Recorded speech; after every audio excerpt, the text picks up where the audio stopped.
So, Lone Rider here. And I was thinking the other day about how is it that in the name of trying to prevent harm, supposedly from a virus that has for most people, like 99% survival rate or higher, how did we get to the point where we basically tolerated the establishment of a pseudo-police state in America, where the government can arbitrarily tell you can't do anything, essentially, as long as they put SARS-CoV-2 or COVID in front of it as the justification? I mean, are there really that many people with extreme underlying health conditions that makes their risk much higher than the 99% survival rate for the average person? So I doubt it. So then why is it that people are so fearful that they've allowed their fear to basically railroad them into accepting something they otherwise wouldn't tolerate? So one of the questions that's occurred to me is, well, why is it that this fear that's unlocked this Pandora's box of the government just being able to claim all this power over our lives, how is it possible? How did it gain the traction that it's gained with the populace? When if they looked at it objectively, most of them would say, this isn't that big a risk for me. And I think it's because a lot of people have no idea what real danger is. If you don't have any actual personal experience with real danger or real physical harm,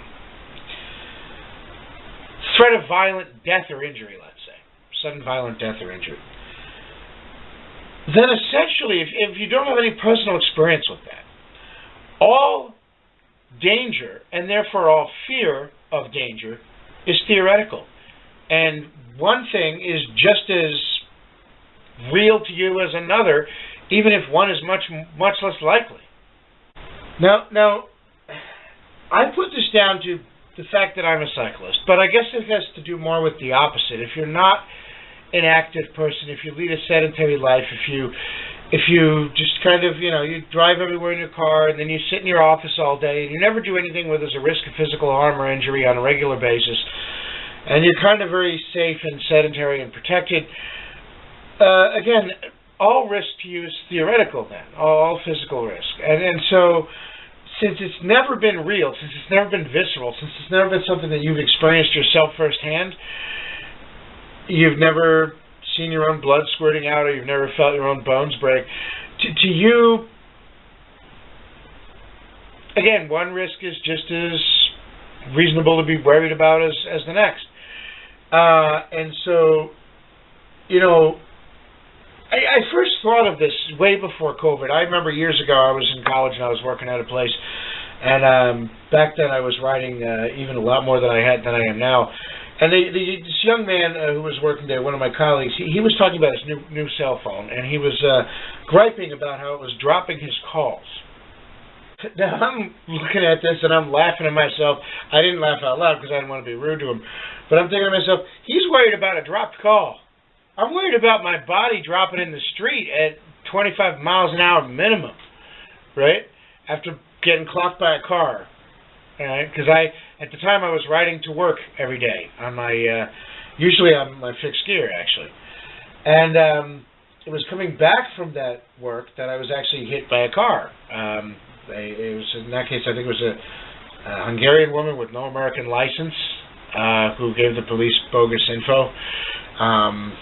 Yeah, some people are a-holes. But the point is that, you don't have a license, you shouldn't be driving a car for a reason. But, getting hit by a car sucks. But it's a risk of cycling. Now, we can try to minimize that risk by arguing for better enforcement of road rules, for being more aware of our surroundings ourselves and riding defensively. But at the end of the day, if somebody's going to break the law and actually be behind the wheel illegally without a driver's license, there's not much you can do to prevent it, right? You exercise basic caution, but if it's going to happen, it's going to happen. Now, here's the thing. Do you think cyclists, especially cyclists who ride every day in a variety of traffic conditions, not just the ones who go out maybe on a Sunday morning, but although even that, but, do you think that the average cyclist is all that worried about germs, right? Now here's the thing. Of course I don't want to get sick. Of course I don't want anybody else to get sick. But I know from personal experience, from busted shoulders, from getting hit by cars, knocked over by trucks. I know what real danger is. For years, I've had to deal with physical risks just because of the things I do. I've had to worry about getting hit by a car on my bike.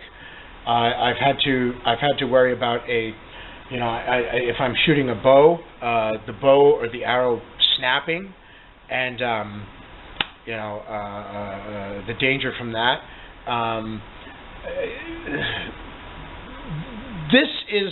This idea that there are things that can go wrong in the world, that you can get hurt, is nothing new to me. And so when the fear over COVID started to manifest, yes, initially I was concerned, just like everybody else, because we didn't know the details of it. But very quickly, when I saw how people were pushing the fear, I realized something was wrong. There was a disparity between how they were responding to it and how I was responding to it. And I really think it has to do with the fact that for a lot of people, they've lived their lives, if not in denial of their own mortality and in denial of the existence of physical danger, then simply understanding it only as an abstract. And real danger is not a 99.9% survival rate. Real danger is directing traffic around the body of your friend on an early fall morning while you wait for an ambulance and he's lying in the street. All right. Real danger is waking up on the road in the side of a ditch, the side of a road in a ditch, and saying to yourself, "Why am I lying in a ditch, and why is my bike lying on top of me?" Or worse, real danger is waking up in the ambulance and wondering if you're ever going to walk again. Now, I've been there, done that, and got the T-shirt. That doesn't make me special. A lot of cyclists have had these experiences over the years, especially if they've been riding for a long time. But what it does mean is that I'm aware of what actual physical risk is. Ask yourself if the average person who obsesses over COVID, if they actually consider getting hit by a car and thrown 20 feet through the air to be something they worry about happening to them on a daily basis. Now, one doesn't have to be a cyclist to understand physical danger and to put everything in a perspective that makes a little more sense and doesn't allow fear to run away with you. But that's the example I used because it's an example that I have personal experience with. One could just as likely use the example of the soldier or the fireman or the police officer or the trauma surgeon or the person who drives the ambulance or the citizen that works in a field or industry where physical injuries are common, construction or logging or something like that. Here's the deal. I think the fear that has opened the Pandora's box of the government having an unlimited ability to micromanage every aspect of citizens' lives, something I think that's going to continue until we start to push back. I think that fear only gained the traction it gained because for so many people in this country don't lead very active lives. They lead very sedentary, very sheltered, very protective lives. And so to them, physical risk is often an abstract. And so never having had to face any actual such dangers on a regular basis, to them, one cause for fear is just as realistic as the next. They don't have any personal experience to weigh it against and say, is that something that I really should be worried about compared to what I'm normally worried about on a daily basis? I use the example of cycling just because it's something that I know, but how many of the people that are sitting there worrying obsessively about COVID how many of them, among their daily concerns, are getting hit by a car and thrown 20 feet through the air? I think for most of them, they can't even conceive of that. For me, it's something I worry about happening every week. So, now I'm not bragging, and I'm not saying that I'm never afraid. Of course I'm afraid. Everybody's afraid. But the healthy person, and I'm not just referring to physical health here, but mental health and having a good understanding of what you should do. The healthy person tries to overcome his fear. He doesn't worship it. He doesn't make it into a totem or an icon. And that's what we're seeing now. We're seeing people who have no real experience with any kind of actual physical danger making like a cult of fear and worshiping it and clutching it tight to their bosom, and then getting all indignant whenever anybody suggests it. Maybe they don't really have all that much reason to be afraid. But that's what we're seeing. We're seeing this cult of fear.